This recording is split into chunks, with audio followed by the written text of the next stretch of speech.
కోల్పోయినాక బహుశా 10 సంవత్సరాలుగా విద్యార్థులు యువకులు మాసొంటి అనేక విద్యార్థి సంఘ అధ్యక్షులు యువజన సంఘ అధ్యక్షులు అనేక సందర్భాల్లో అనేక అంశాలపైన మాట్లాడి సమస్యల్ని పరిష్కరించాలంటే ఏ రోజు అందుబాటులో లేని వ్యక్తి, ఏ రోజు విద్యార్థుల యువకుల సమస్యలు పరిష్కరించాలని చెప్పి ఏ ఒక్క రోజు కూడా ఆత్మహత్య చేసుకునే ఏ నిరుద్యోగిని కూడా కనీసము ఆ కుటుంబాన్ని ఎందుకు ఈ పరిస్థితి వచ్చిందని చెప్పి మాట్లాడని వ్యక్తి, పట్టించుకోని వ్యక్తి, 10 సంవత్సరాల్లో ఏ ఒక్క రోజు కూడా మాకు అందుబాటులో లేని వ్యక్తి, అందుబాటులో లేకపోయినప్పటికీ ఉద్దేశపూర్వకంగా కేవలం అందుబాటులో లేకుండా దానితో పాటు ఏదైతే సమస్యలు లేవనెత్తిన వాళ్ళపైన అక్రమ కేసులు పెట్టి జైల్లో పెట్టి స్టేషన్లలో పెట్టి అనేక ఇబ్బందులకి కారకుడైన వ్యక్తి తన్నీరు హరీష్ రావు గారు ఈరోజు ఏదైతే యువకుల సమస్యలపైన విద్యార్థుల సమస్యలపైన తెలంగాణ సమాజాన్ని తెలంగాణలో యువకులని తప్పుదోవ పట్టించే విధంగా కొన్ని అంశాలని అడ్రస్ చేసి ప్రముఖంగా మాట్లాడడం జరిగింది. 6 నెలల్లో కాంగ్రెస్ పార్టీ ఏమి చేసిందని చెప్పి అడిగిండు.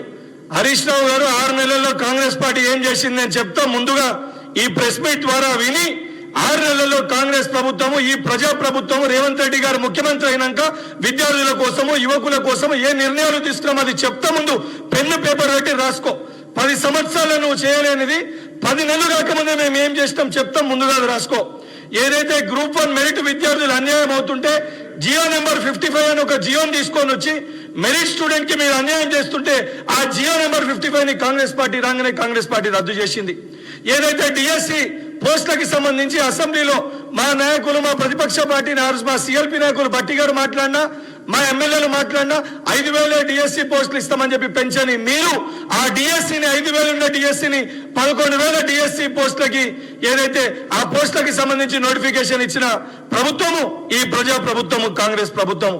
దానితో పాటు డిఎస్సిలో ఇంటర్మీడియట్ డిగ్రీ స్టూడెంట్స్ కి ఏదైతే ఎన్సిటి గైడ్ లైన్స్ ప్రకారము ఏదైతే అర్హత సంబంధించి ఏదైతే ఎస్సీ ఎస్టీ బీసీ స్టూడెంట్స్ కి ఏదైతే 45 మీరు ఇచ్చిర్రో దానితో పాటు ఓసీకి 50 ఉందో, కానీ ఎన్సిటి నామ్స్ ప్రకారము ఎస్సీ ఎస్టీ బీసీ యువకులకి 40% ఉండాలి పర్సెంటేజ్ ఇంటర్మీడియట్ లో డిగ్రీలు అప్లై చేసుకోవాలంటే, దానితో పాటు ఓసీకి 45% ఉండాలి.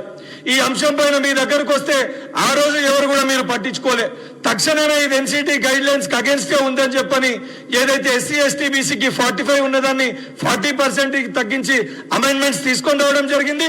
ఓసీకి 50 ఉన్నదాన్ని 45 కి తీసుకొని వచ్చి అమెండ్మెంట్స్ తీసుకొస్తూ ఏదైతే కొత్తగా మొన్న టెట్ కండక్ట్ చేసి ఏదైతే మీ హయాంలో టెట్ కండక్ట్ చేస్తే చాలా మంది యువకులు క్వాలిఫై కాకపోతే వాళ్ళ రిక్వెస్ట్ మేరకు మరొకసారి టెట్ కండక్ట్ చేసి టెట్లో కొత్తగా కండక్ట్ చేసిన టెట్లో క్వాలిఫై అయిన 1,00,000కి పైగా ప్రతి ఒక్క యువకులకి విద్యార్థులకి డిఎస్సి ఎగ్జామినేషన్ ఫీజు లేకుండా మా మేనిఫెస్టోలో పెట్టిన విధంగా దాన్ని పోర్టల్లో అప్డేట్ చేసి ఇప్పుడు డిఎస్సికి అప్లై చేసుకుంటే కొత్తగా టెట్ పాస్ అయిన ప్రతి ఒక్క యువకులకి ఎగ్జామినేషన్ ఫీజుని కట్టకుండా అప్లికేషన్ అనేది ఈరోజు యాక్సెప్ట్ చేస్తున్నాం. దానితో పాటు 2 years ఏజ్ రిలాక్సేషన్ ఇచ్చినాం, హైట్ ని తగ్గించినాము. ఏదైతే దానితో పాటు హారిజాంటల్ వర్టికల్ ఇష్యూ ఉద్యోగాలు ఇచ్చినాము, ఉద్యోగ నోటిఫికేషన్లు ఇచ్చినాం అని చెప్పి ఒక చేత్తోటి అన్నం పెట్టి ఇంకో చేత్తోటి పళ్ళని గుంజేసుకునే ప్రయత్నము బీఆర్ఎస్ పార్టీ మీ ముఖ్యమంత్రి గారు మీరు చేశారు. ఆ కోర్టు కేసు చిక్కుముడిలో ఉన్న హారిజాంటల్ వర్టికల్ ఇష్యూని సుప్రీంకోర్టు జడ్జిమెంట్ ని ఆధారం చేసుకొని ఏదైతే జియో నెంబర్ 3ని తీసుకొని వచ్చి హారిజాంటల్ వర్టికల్ ఇష్యూని రిజాల్వ్ చేసి ఈ రోజు 30,000 ఉద్యోగ నియామక పత్రాల్ని ఏదైతే తెలంగాణలో ఉన్న అర్హులైన యువకులకి అందజేసిన ఘనత ఈ ప్రజా ప్రభుత్వం రేవంత్ సర్కార్ది కాంగ్రెస్ ప్రభుత్వానిది. ఇవన్నీ పక్కన పెట్టే ఏదైతే పోలీస్ డిపార్ట్మెంట్ కి సంబంధించి ఎన్నడూ లేని విధంగా కేసులుంటే ప్రతి ఒక్క విద్యార్థిని కూడా మీరు రిజెక్ట్ చేశారు. కొత్త కమిటీని ఏర్పాటు చేసి ఎవరిపైన అయితే కేసులు ఉన్నాయో క్వాష్ కొట్టేసిర్రో దానిపైన రివ్యూ చేయడానికి సంబంధిత అధికారులతోటి ఒక కమిటీని ఏర్పాటు చేసి ఆ కమిటీ నివేదికతోటి ఏదైతే సివిల్లో 36 పోస్టులు, ఏఆర్ లో 31 పోస్టులు, టిఎస్ఎస్పి లో 80 పోస్టులు, ఎస్పీఎఫ్ లో 3 పోస్టులు, జాబ్ ఫైర్ లో 5 పోస్టులు, కానిస్టేబుల్ పిఎస్సి లో 4 పోస్టులు, జైల్ వార్డన్ 1 పోస్టు, అదనపుగా 158 మందికి ఎన్నడూ లేని విధంగా కొత్త కమిటీ ఏర్పాటు చేసి ఆ కేసుల్ని నిర్ధారించి ఆ కమిటీ బేస్ చేసుకొని వాళ్ళకు కూడా ఉద్యోగాలకు సంబంధించి వాళ్ళని కూడా యాక్సెప్ట్ చేయడం జరిగింది. దానితో పాటు గ్రూప్ 1 ఏదైతే మీకు నిర్వహించడానికి శాతగాక 2 సార్లు గ్రూప్ 1 పేపర్ రద్దయితే కంప్లీట్ ట్రాన్స్పరెన్సీ తోటి చెప్పిన విధంగా టీఎస్పీఎస్సీ ప్రక్షాళన చేసింది కాంగ్రెస్ ప్రభుత్వం, రేవంత్ ప్రభుత్వం. దానితో పాటు మా ముఖ్యమంత్రి గారు చెప్పిన విధంగా కంప్లీట్ ట్రాన్స్పరెన్సీ తోటి ఏదైతే బయోమెట్రిక్ ని ఇంప్లిమెంట్ చేస్తూ ఓఎంఆర్ షీట్ పైన కంప్లీట్ ట్రాన్స్పరెన్సీ ఉండే విధంగా ఏ చిన్న అవకతవకలు జరగకుండా ఎగ్జామ్ రాసిన ప్రతి ఒక్క యువకునికి భరోసా కల్పించే విధంగా గ్రూప్ 1 ఎగ్జామ్ ని నిర్వహించిన ఘనత, అంత ట్రాన్స్పరెన్సీ తోటి నిర్వహించిన ఘనత ఈ కాంగ్రెస్ ప్రభుత్వానిది. దానితో పాటు ఏదైతే గ్రూప్ 2, గ్రూప్ 3 అంశాన్ని గురించి మీరు మాట్లాడుతారు, గ్రూప్ 2, గ్రూప్ 3 అంశానికి సంబంధించి పోస్టులు పెంచుతామనే దానిపైన ఆ సంబంధించిన డిపార్ట్మెంట్లకు ఎన్ని వేకెన్సీస్ ఉన్నాయో ఎలక్షన్స్ బిఫోర్ దానికి సంబంధించిన ఆ నోట్ ని కూడా పంపించి ఆ వేకెన్సీస్ ని కూడా తెప్పించుకోవడం జరిగింది. దానితో పాటు ఒక ఎగ్జామ్ కి మధ్యలో మీరు టైం గురించి మాట్లాడుతారు. మీ ప్రభుత్వం అధికారంలో ఉన్నప్పుడు టైం పక్కన పెట్టండి, ఒకే రోజు 2 ఎగ్జామ్లు 3 ఎగ్జామ్లు ఉన్నాయి, విద్యార్థులు నష్టపోతారని చెప్తే పట్టించుకునే దాఖలాలు లేవు మీ దగ్గర. ఈరోజు చాలా స్పష్టంగా కాంగ్రెస్ ప్రభుత్వం ఏర్పడ్డాక సింగరేణికి సంబంధించి ఎలక్ట్రిసిటీ బోర్డుకి సంబంధించి ఒక ఎగ్జామ్ కండక్ట్ చేస్తే ఇదే ఓవర్లాప్ విషయం వస్తే అన్ని ప్రక్రియలు పూర్తయినాక కూడా 5 రోజులు ఎగ్జామ్ కండక్ట్ చేసేది ఉంటే విద్యార్థుల విజ్ఞప్తి మేరకు ఆ రోజు పట్టి విక్రమార్క గారితో మాట్లాడి ఇమీడియట్ గా ఆ ఎగ్జామ్ ని క్యాన్సిల్ చేయించి ఆ ఎగ్జామ్ ని తర్వాత కండక్ట్ చేస్తామని చెప్పి విద్యార్థులకు అండగా నిలబడ్డ ప్రభుత్వం ఈ ప్రజా ప్రభుత్వం. ఇవన్నీ పక్కన పెట్టి ఈ రోజు ఈ అంశాలపైన ఏదైతే గ్రూప్ 1 సంబంధించి 1:50 కాదు 1:100 ఇవ్వాలని చెప్తున్నారు. 100% గ్రూప్ 1 1:100 ఇవ్వాలనే ఉద్దేశం ఏదైతే గతంలో బట్టి విక్రమార్క గారు అసెంబ్లీలో కూడా మాట్లాడారు, దానిపైన సంబంధించి మా గౌరవ ముఖ్యమంత్రి గారి దృష్టికి కూడా ఈ సమస్యని తీసుకొని వెళ్ళినాము. దానిపైన ప్రభుత్వం రివ్యూ చేస్తుంది.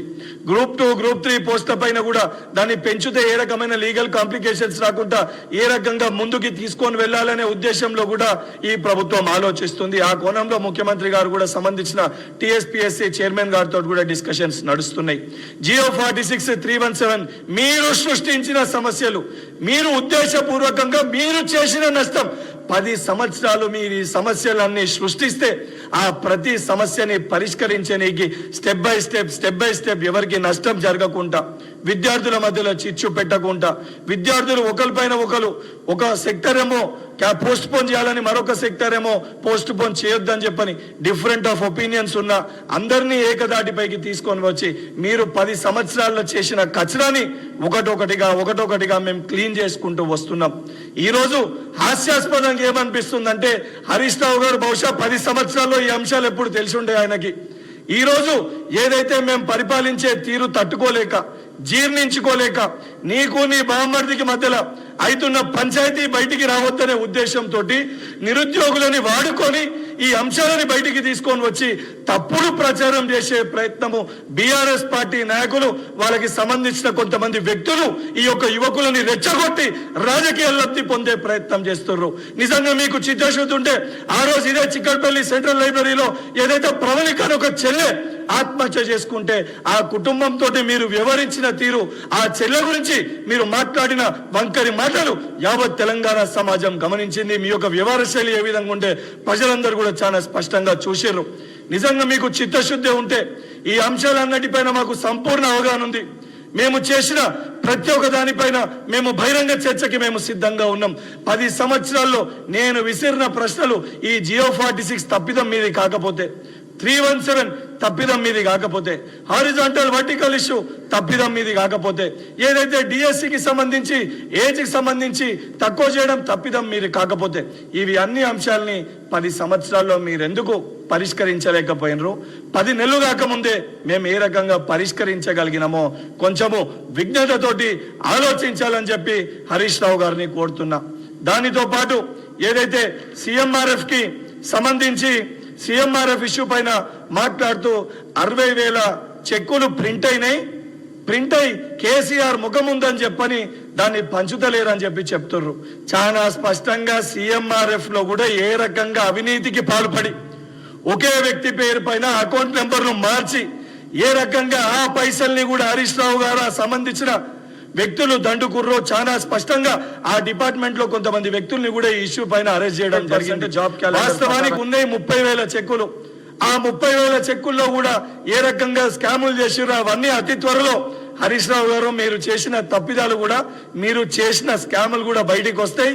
మీ పేషీలో పనిచేసిన వ్యక్తులు ఆల్రెడీ అరెస్ట్ అయినరు. ఏదైతే ప్రజాప్రభుత్వం ఏర్పడినాక రేవంత్ రెడ్డి గారు ముఖ్యమంత్రి అయిన తర్వాత చాలా స్పష్టంగా ఏదైతే జూన్ ఆ ఇష్యూకి సంబంధించి